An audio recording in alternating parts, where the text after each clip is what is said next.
All right, it is 6:30. I'll go ahead and call the meeting to order. As for roll call. Here. Here. Here. Here. Here. Here. Here. So join me in the Pledge of Allegiance. I pledge allegiance to the flag of the United States of America and to the republic for which it stands, one nation, under God, indivisible, with liberty and justice for all.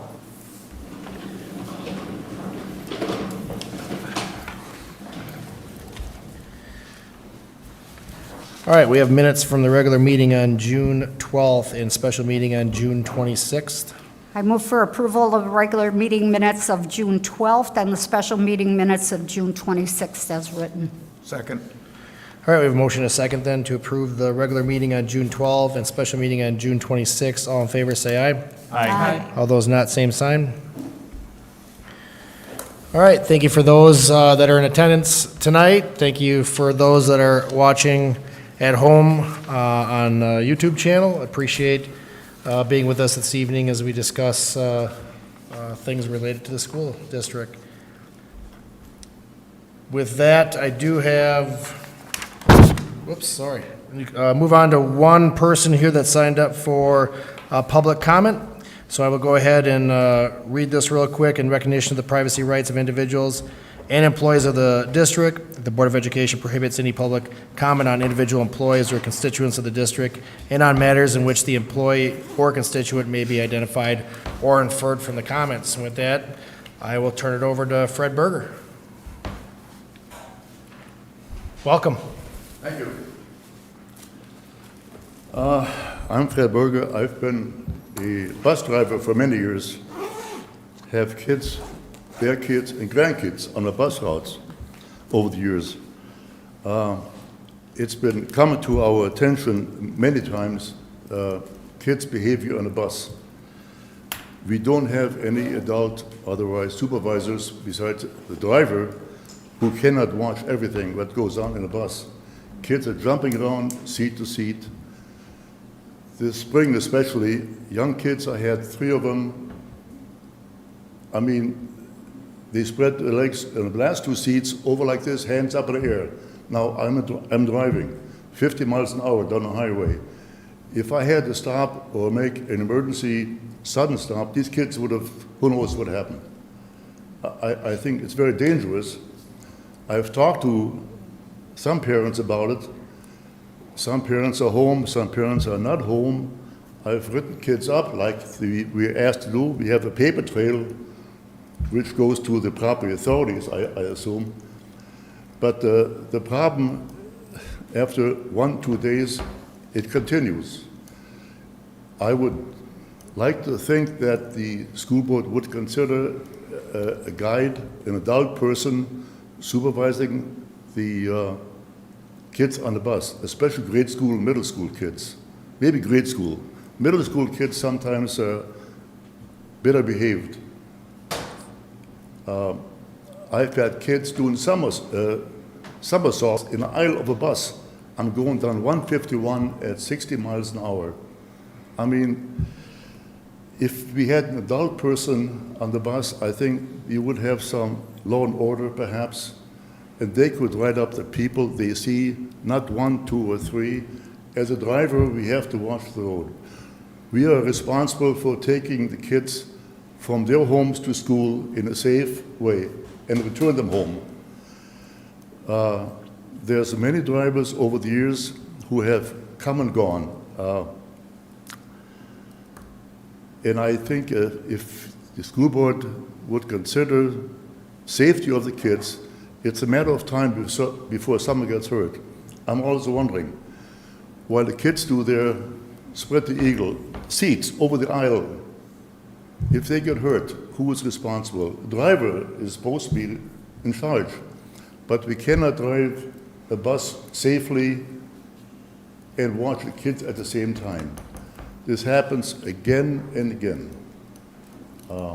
Other drivers feel the same way, but I'm not sure how many have made a comment except some do start a paper trail.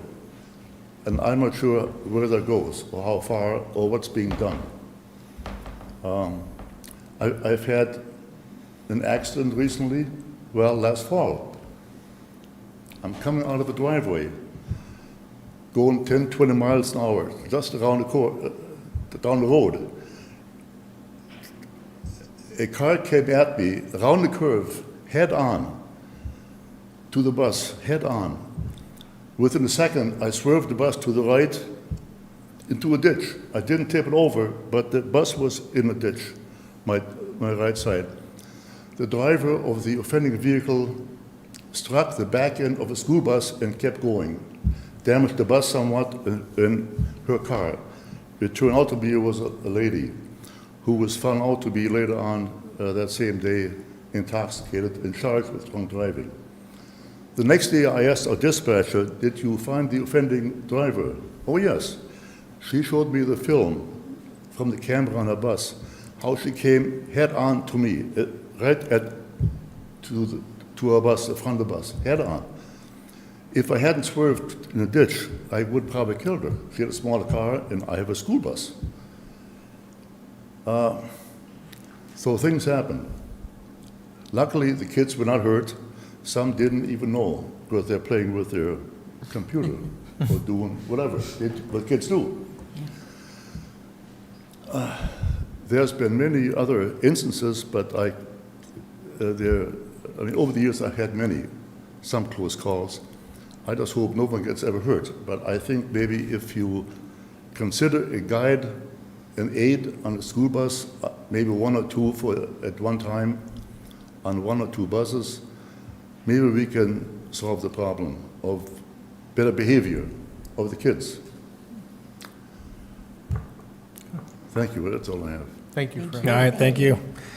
First of all, obviously appreciate what you do in an environment where obviously we're always looking for school bus drivers. We appreciate obviously what you do, and we'll take those comments that you made tonight and hopefully have further conversation about it. Thank you. All right, you're welcome. Thank you.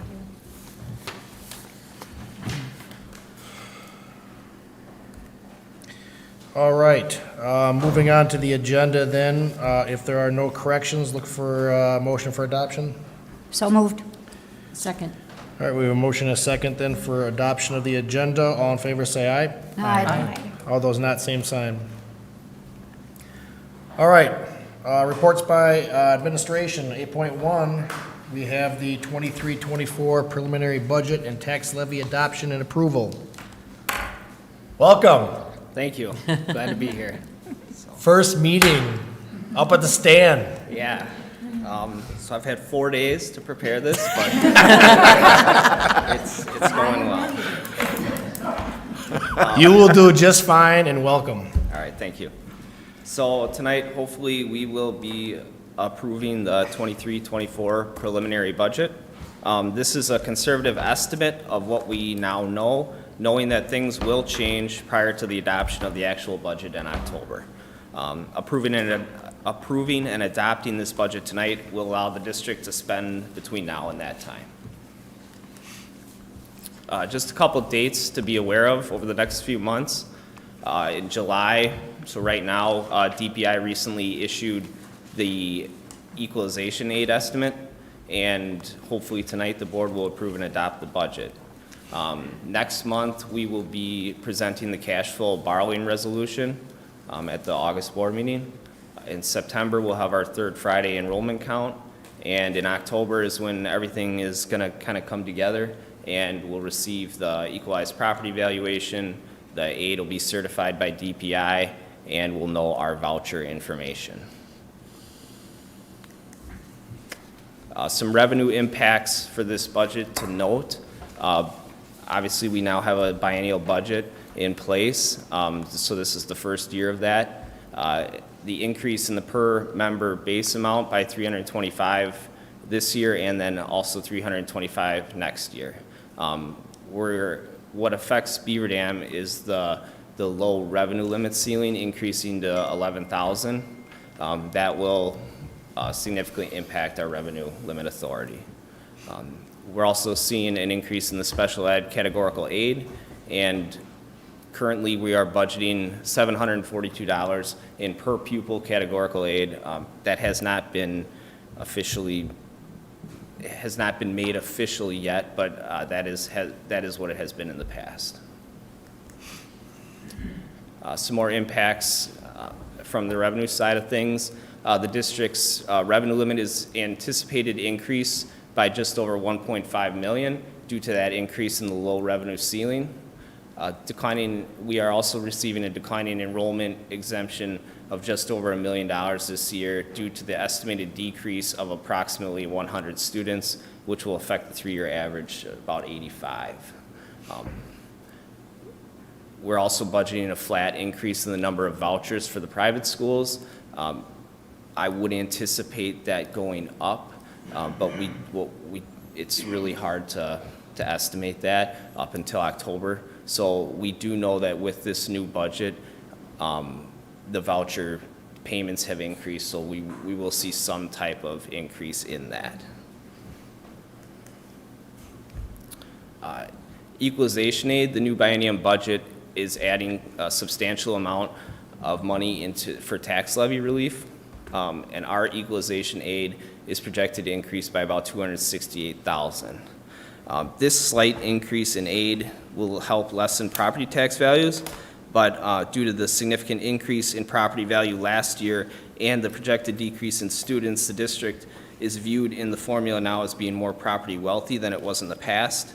The debt defeasance that we did this past year will help with this, but that will not be on the following year. So just something to keep in mind as we move forward. Moving on to expenditures.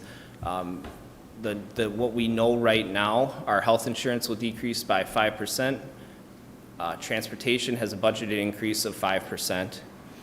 And we typically budget 5% increases in utility costs.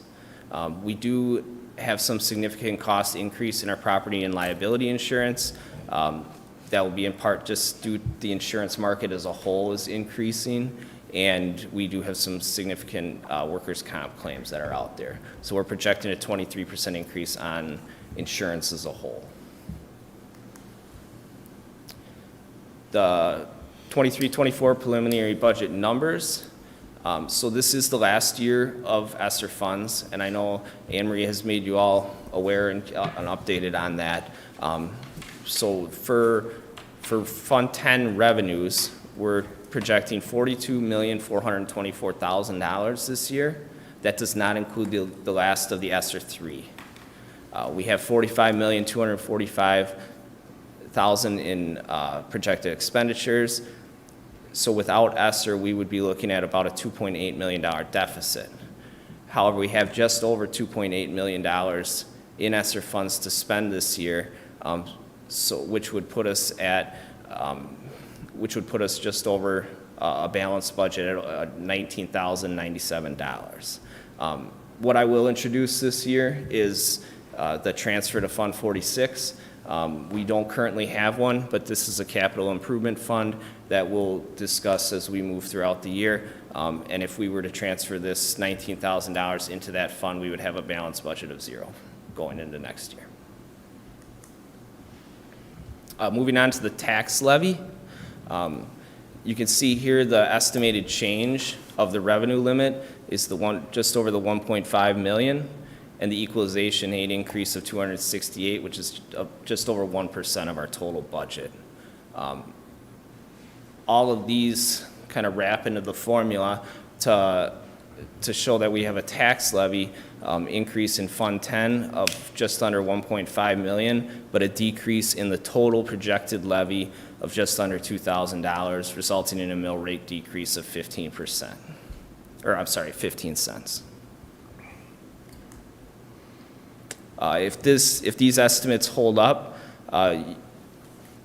we would have the $7.61 preliminary mill rate for next year would put us under the 22-23 state average of $7.70. And then there's some area schools and their mill rates and how Beaver Dam is reflected in that. So the recommended action tonight would be to approve and adopt the 23-24 preliminary budget as presented, including the Fund 10 tax levy of $11,092,760 and the total tax levy of $17,788,839. Are there any questions?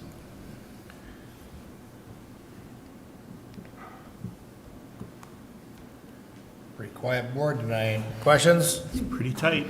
Just about the ESSER funds, that has to be used up this year, right? Yep, that's correct. Okay, okay. I make a motion, we approve and adopt the 2023-24 preliminary budget as presented, including the Fund 10 tax levy of $11,092,760 and the total tax levy of $17,788,839. Second. All right, we have a motion and a second then to approve and adopt the 23-24 preliminary budget as presented, including fund tax levy of $11,092,760 and total tax levy of $17,788,839. Look for roll call vote, please. Yes. Yes. Yes. Yes. Yes. Yes. Yes. Thank you. Lost you in the crowd. All right, so that moves us on to 8.1 facility plan update. All right, good evening. So in your board packets, you have two documents. They're tethered together. And one of them is a little bit of a background on some status report items, which I will run through here in just a moment. And then you also have a master planning timeline. So essentially, as it relates to our facility plan, the next step in our process is a continuation of the long-range facilities master plan. It encompasses all aspects of how the district facilities will support the district goals and curriculum.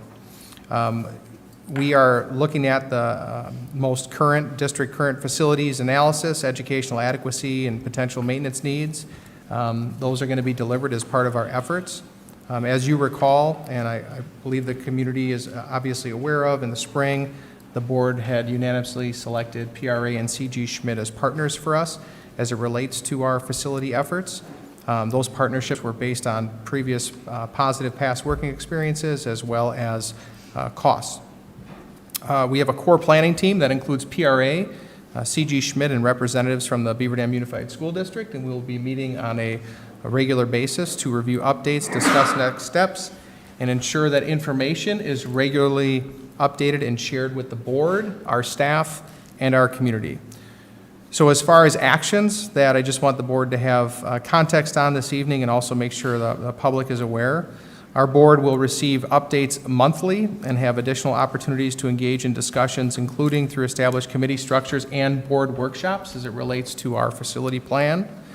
The consultants that we are working with are going to be presenting the master planning process to the staff in August in more of kind of an intimate conversational delivery at individual buildings as it relates to the prospective plan and ideas and conversations to make sure that they're informed and engaged as it relates to how prospective plans, processes, and timelines may or may not impact them as staff.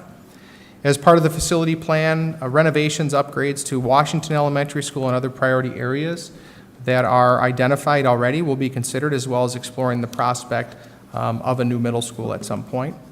CG Schmidt is going to identify, define, and present cost options and solutions in a summary matrix document so the board and our district can make informed decisions for the schools, students, and our community members.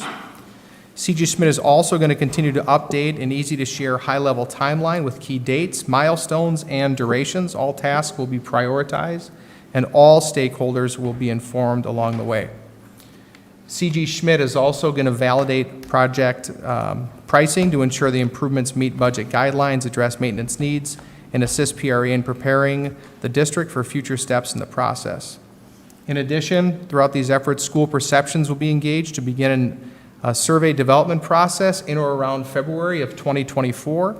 The survey is slated to be delivered to residents in either March or April of 2024, and the results will be reported to the board and our community following that. Baird will serve as the district's finance manager regarding these efforts and will assist the district in determining potential tax impacts for the community should a referendum move forward at some point. Scope refinement will take place through June of '24, and a potential referendum question would need to be adopted in July of '24 and approved in August of '24 for a November '24 referendum, should the board move forward. The board will also have an opportunity to tour other newly constructed middle schools or related facilities built by PRA and the C.G. Schmidt team, if they so choose. So that's a general update, and I guess in a nutshell, what's really important for the board and for our community to understand is we have scheduled designated times to have conversations on a very regular basis with a core team that I had referenced, and the board will be updated very, very frequently. The community will be engaged. Our staff will be part of the conversation. So you'll hear nuggets, report outs. There'll be conversations. I'll work with President Prevey to identify workshop times, to have deeper conversations as applicable at different points in time in the process in our conversations. The board will be solicited for more feedback and guidance relative to prospective direction or otherwise, but the board's aware of a facility plan. We've had one. We've kept it up to date. We've engaged our partners. We're engaging them more at this point in time as we get closer to any type of prospective efforts, and we're going to make sure that we keep you very informed and are open with our public and our staff. Any questions on where things are at right now?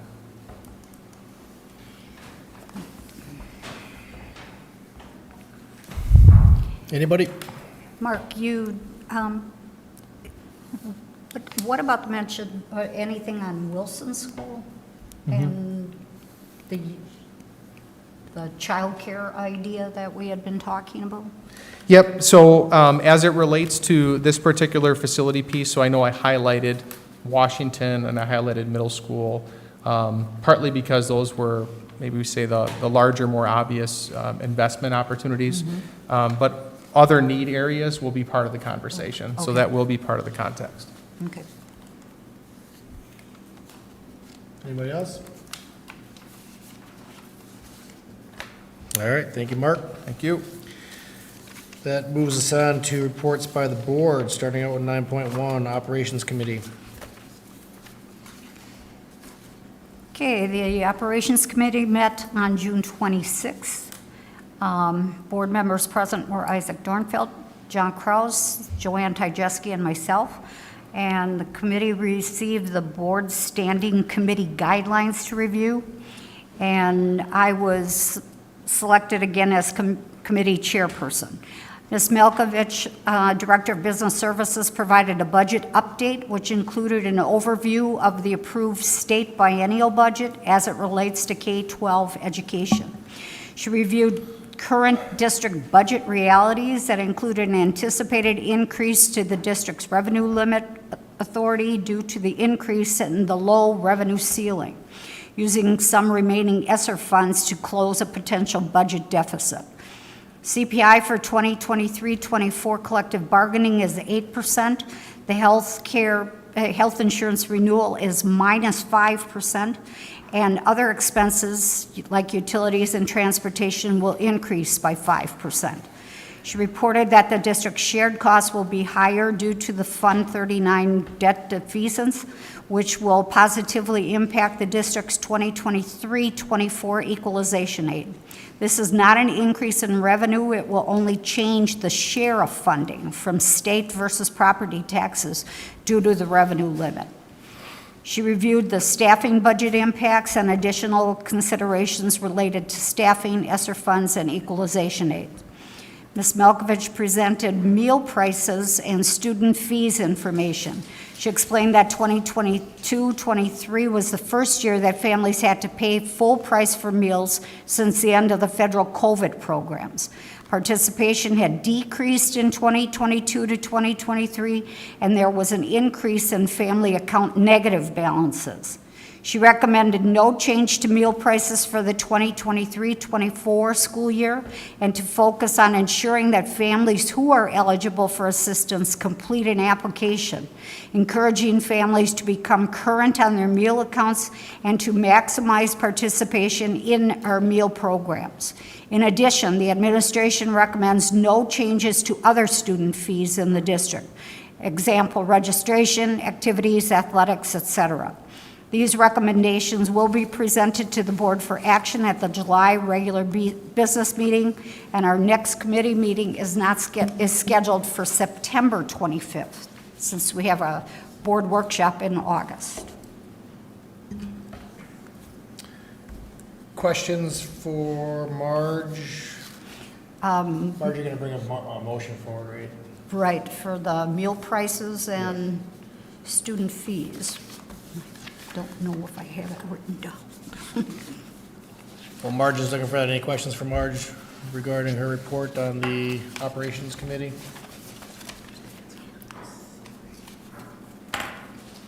Motion should be on the, I've got it otherwise, Marge. Okay. I move that the board approve the no increases for meal prices or student fees for the 2023-2024 school year. Second. all right, then we have a motion and a second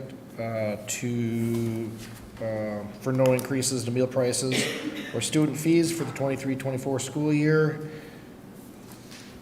Coming out of Operations Committee. All those in favor of that motion say aye. Aye. All those not, same sign. All right, thank you very much, Marge. That moves us on to teaching and learning. Lisa? Teaching and Learning met as well on June 26th at 5:30. Committee members present were Mary, Maria, Gary, and me. The committee received the board standing committee guidelines to review, and I was selected as the committee chairperson for this year. Mr. Meyer, Director of Teaching and Learning, and Ms. Sponholz, Director of Student Services, reported on procedural updates and planning for the 2023-2024 school year. Mr. Meyer reviewed the teaching and learning focus and overall focus areas, professional learning plan, and academic standards for 23-24, which the board adopts annually. He provided an overview of the district's curriculum and materials and explained the board annually adopts the curriculum utilizing the standards and the understanding that there are continued processes for development. He shared the support plan for students who may be at risk and explained that the board annually adopts a plan to support students who may be at risk of not graduating with their peer group. He provided highlights of the long-range plan for library services development and an overview of achievement gap reduction, the AGR program. Ms. Sponholz explained that the board will receive the annual recommendation to adopt the Wisconsin Department of Public Instruction Special Ed Model Forms and Policies and Procedures Manual at the July board meeting. She presented the annual health service report and the annual seclusion and restraint report for 22-23. Mr. DeStefano, Mr. Meyer, and Ms. Sponholz presented the end-of-year data update, an overview of the district's core strategies and district objectives, as well as district strategic actions was provided. They reviewed enrollment, financials, attendance, behavior, and academic achievement data. The achievement gap reduction, AGR, and iReady data were reviewed along with graduation rates, engagement and satisfaction, and next steps. Our next committee meeting is also scheduled for September 25th, due to the board workshop in August. And Mr. Meyer is going to share a bit of information about what he shared during our committee meeting. As mentioned, at the Teaching and Learning Committee, Mrs. Tiffany Sponholz and I presented annual reports. Some of that is from the past school year, and some of it is for the upcoming school year. You have all of those reports available to you, and those were just read to you, so I'm not going to do that, but just providing a couple of highlights. A couple of highlights are include but are not limited to. Staff perceptions from this last year indicate that we're advancing our professional learning community model, so that survey results were positive. Professional learning will continue. That supports with a focus that supports math and literacy, strong focus there, in addition to social, emotional, and behavioral support. Your annual adoption of academic standards includes 2 new sets of standards for essential elements in ELA and math. To highlight new course guides, those are mainly in science in grades kindergarten through 8th grade. We had some really great data on nursing staff and how they are steering students back into the classroom to increase their levels of learning, and a 71% decrease in the overall number of students in our BDUSD schools that had a seclusion to restraint over the previous school year. So a lot of information was shared, but that's a highlight, and we have 2 recommended motions for you to accept those reports in either on behalf of last year or for this upcoming school year. So I move the board approve the procedural updates and plan for the 2023-2024 school year as required by policy and statute. The administration of the Beaver Dam Unified School District has the authority to make non-holistic modifications to best meet the needs of our schools, staff, and students through continuous improvement processes. This approval includes the professional learning plan, annual reading curriculum evaluation, course guides and resources, at-risk plan, library services plan, AGR report, adoption of the Wisconsin Department of Public Instruction Special Education Model Forms and Procedures Manual for the 2023-2024 school year, health services report, seclusion and restraint report. Second. All right. We have a motion and a second. I'm not going to read the whole thing. To just do a second. No. Once a year. We have a motion and a second as presented and as motioned. All I need is an approval. So all in favor say aye. Aye. All those not, same sign. All right. All right. And then for the declaration and parent notice, I move the board approve the use of the student academic standards as presented for use in designing, delivering, and evaluating curriculum. Second. All right, we have a motion and a second then, and we need, all in favor say aye. Aye. All those not, same sign. All right. All approved. Thank you for your time. You're welcome.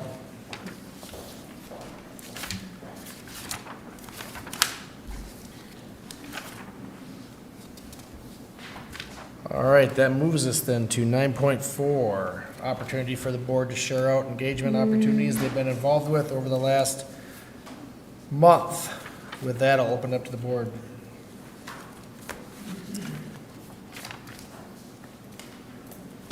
Trickier in the summer. It is. Not as many engagement opportunities in the summer.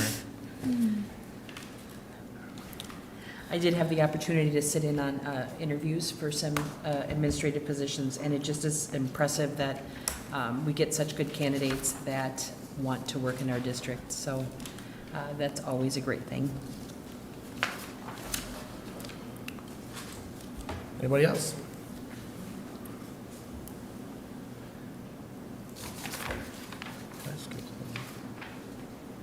No, it's not, Oh, it's after this. it's after, yeah. I will say before Chad moves on to the next item, we've got a little bit of time of summer school left, and I had a couple of board members just ask about the prospect of visiting in the morning, so if anybody's ever interested and wants to stop over, just go ahead and reach out, and we'll make sure that you have access and are welcomed and can visit and see the great work that our students and the teachers are doing.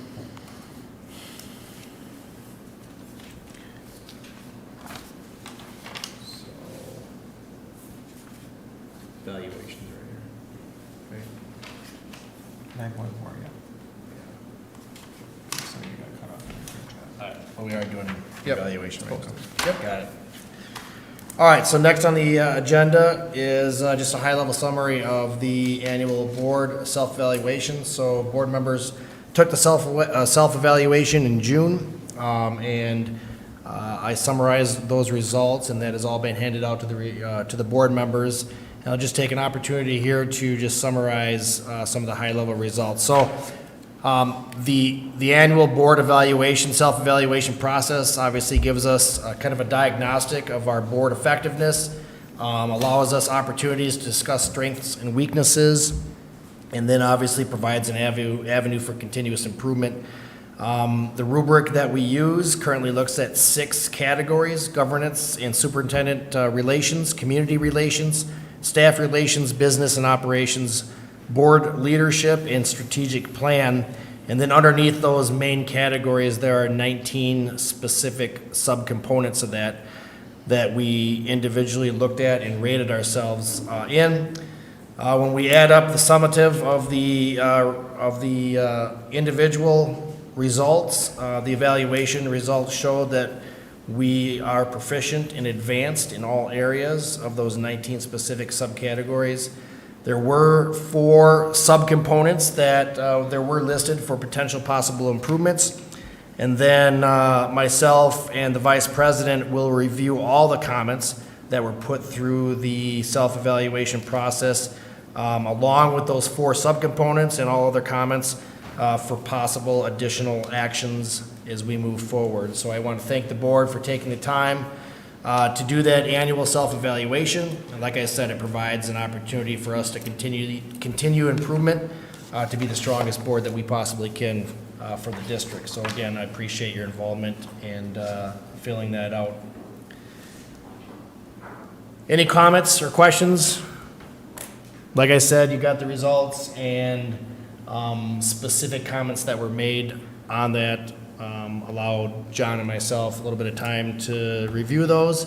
And if we see potential necessary conversations moving forward, we'll either bring those up through committee or through individual workshops as we move forward.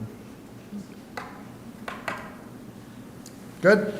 All right, so then that moves us on to recognitions. Open it up to the board for any recognitions they have.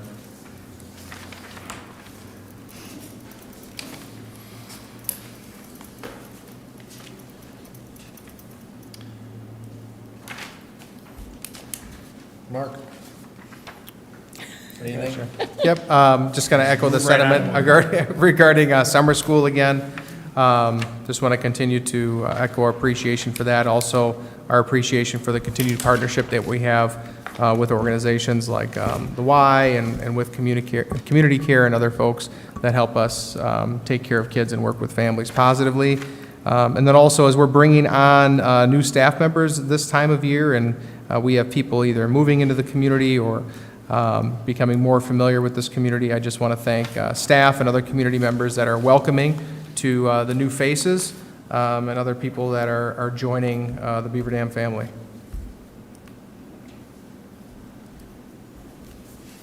All right, thank you for that. With that, we'll move on to 10 and 10.1. I move the board recess into closed session pursuant to Wisconsin Statute 19.85, paren 1, paren C, considering employment, promotion, compensation, or performance evaluation data of any public employee over which the governmental body has jurisdiction or exercises responsibility, specifically to discuss specific employees, employee groups, and negotiation strategy, and Wisconsin Statute 19.85, paren 1, paren G, conferring with legal counsel for the governmental body who is rendering oral or written advice concerning strategy to be adopted by the body with respect to litigation in which it is or is likely to become involved, and 19.85, paren 1 and paren E, deliberating or negotiating the purchasing of public properties, the investing of public funds, or conducting other specified public business whenever competitive or bargaining reasons require a closed session,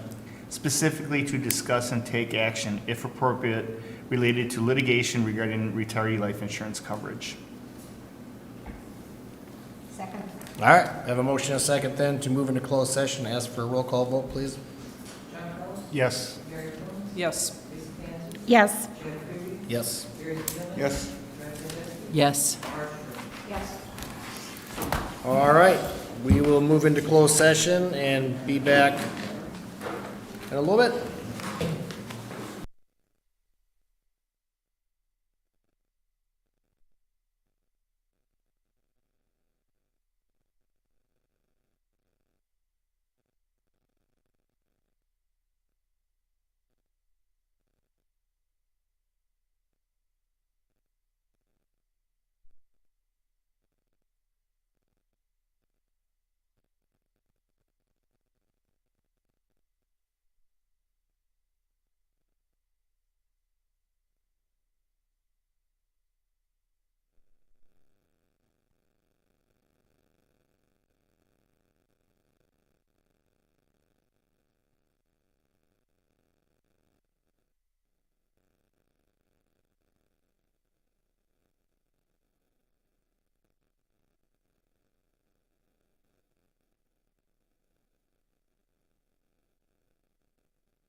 Okay.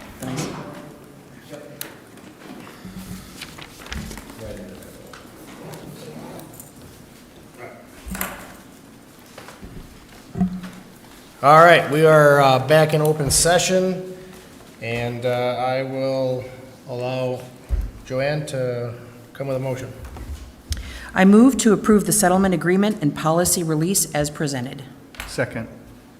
All right, we have a motion and a second then, and ask for a roll call vote. Yes. Yes. Yes? Yes. Yes. Yes. All right, on to 12.1. All right, I ask for your approval of the resignations that are listed on the agenda tonight. I move the board approve the resignations as presented. Second. Motion and a second to approve the resignations as presented. All in favor, say aye. Aye. Aye. All those not, same sign. All right, We have one leave of absence on the agenda for your consideration tonight. I move the board approve the leave of absence as presented. Second. motion and a second to approve the leave of absence as presented. All in favor, say aye. Aye. All those not, same sign. Okay, We have 3 appointments for your consideration tonight. One of them is Kay Ebert, English Language Arts teacher for the middle school. Alexandria Hutkowski, social studies teacher for the middle school. And then Luann Manti would be a long-term sub from September 5th through the end of the calendar year for special education at Prairie View. I move the board approve the appointments as presented. Second. all right, motion and a second to approve the appointments as presented. Roll call vote, please. Yes. Yes. Yes. Yes. Yes. Yes. Yes. Thank you. All right, Nicole? on to payment. Oh, You know, I'm going to ask. So how many do you have left? What do you got, what do you have going on? So we are still looking for math at both of our secondary schools. Okay. We are looking for a secretary at our high school. We are looking for a special ed teacher at Jefferson. And then we need a 3rd, 4th, and 5th grade teacher at our elementaries. Okay. Coming together. If you know anybody. Thank you. You bet. all right, Joanne. I move for payment of claims in the amount of $4,353,523.91. Second. All right, motion and a second for payment of claims. Roll call vote, please. Yes. Yes. Yes. Yes. Yes. Yes. Yes. All right, motion for adjournment. Second. All right, motion and a second for adjournment. All in favor? Aye. Same sign to stay here. What'd you say? Oh, I thought, all I heard was stay here. I'm like, no. Adjourn. Thank you very much.